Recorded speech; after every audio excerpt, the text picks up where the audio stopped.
Hello everyone, I hope you are doing well.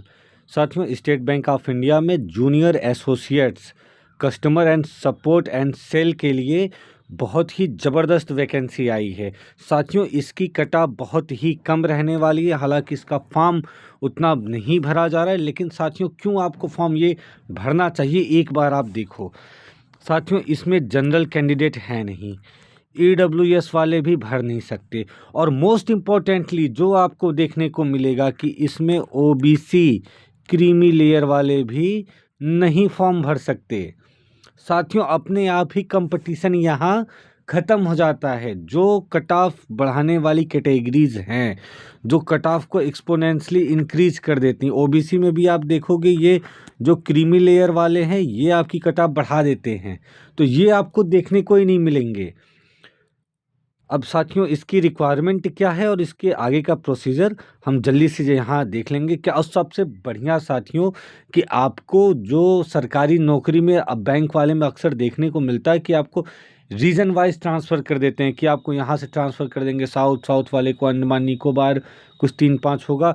वो साथियों आपको देखने को मिलने ही वाला नहीं है। इसमें आपको इंटर स्टेट ट्रांसफ़र है ही नहीं। इसमें आपका जो ट्रांसफ़र होगा इंट्रा स्टेट ट्रांसफ़र होगा, मतलब कि जहां आप काम करोगे बस उसी रीजन में आपका ट्रांसफ़र होने वाला है और कहीं ट्रांसफ़र नहीं होने वाला। लेकिन साथियों थोड़ा सा आपको यहाँ देखने को मिलेगा कि जो आपको वैकेंसी बहुत ज़्यादा लग रही है कि 1538 वैकेंसी बहुत ज़्यादा है, इसलिए कट ऑफ ऐसी होगी वैसी। साथ में एक बार आप देखो, जहाँ लोग सरकारी नौकरी की तैयारी करते हैं, पटना वाले क्षेत्र में कितना टोटल सीट है, 133। पटना मतलब बिहार और झारखंड दोनों मिला के।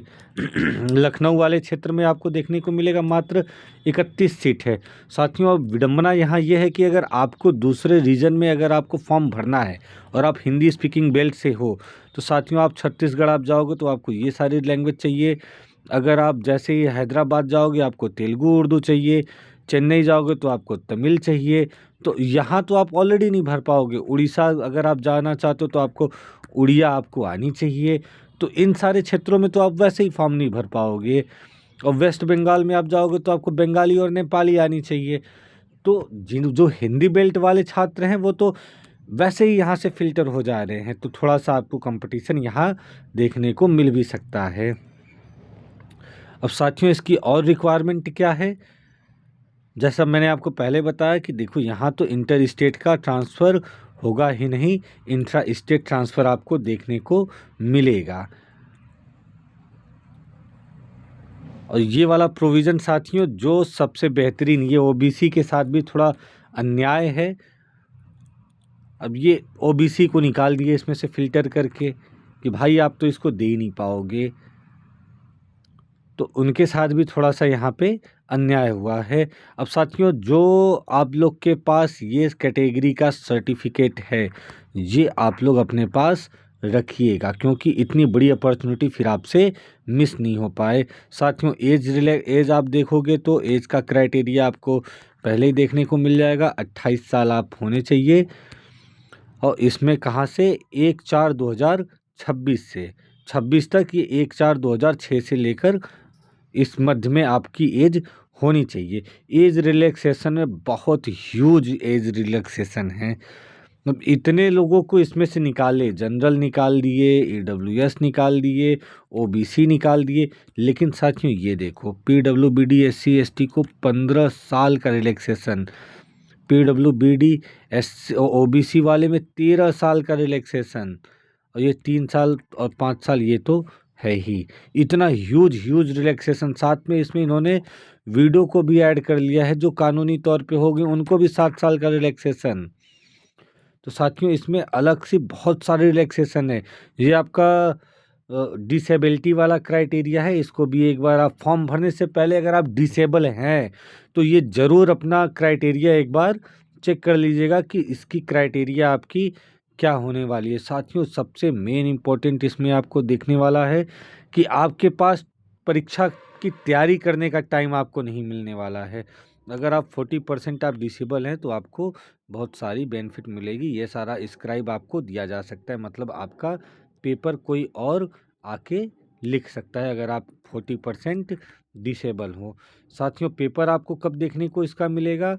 सबसे पहले इसमें आप देख लो प्री में इसका क्या प्रोविज़न है।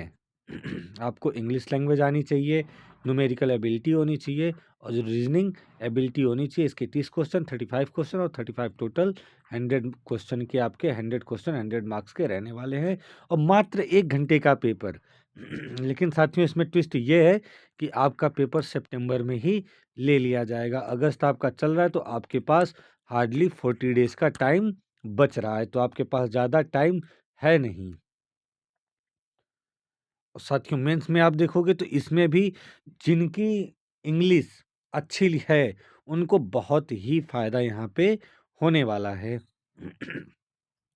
साथियों, यहाँ आपको जनरल फाइनेंशियल अवेयरनेस होनी चाहिए। जनरल अवेयरनेस साथियों अलग होता है और फाइनेंशियल में आपको इकोनॉमी के टर्म जो करंट में चल रहे हैं उसको आपको रेडी होने चाहिए। फिर आपको जनरल इंग्लिश आनी चाहिए, क्वांटिटेटिव एप्टीट्यूड के 50 क्वेश्चन, रीजनिंग एबिलिटी के 50 क्वेश्चन, टोटल 190 क्वेश्चन आपको कितने के मिलेंगे? 200 मार्क्स के।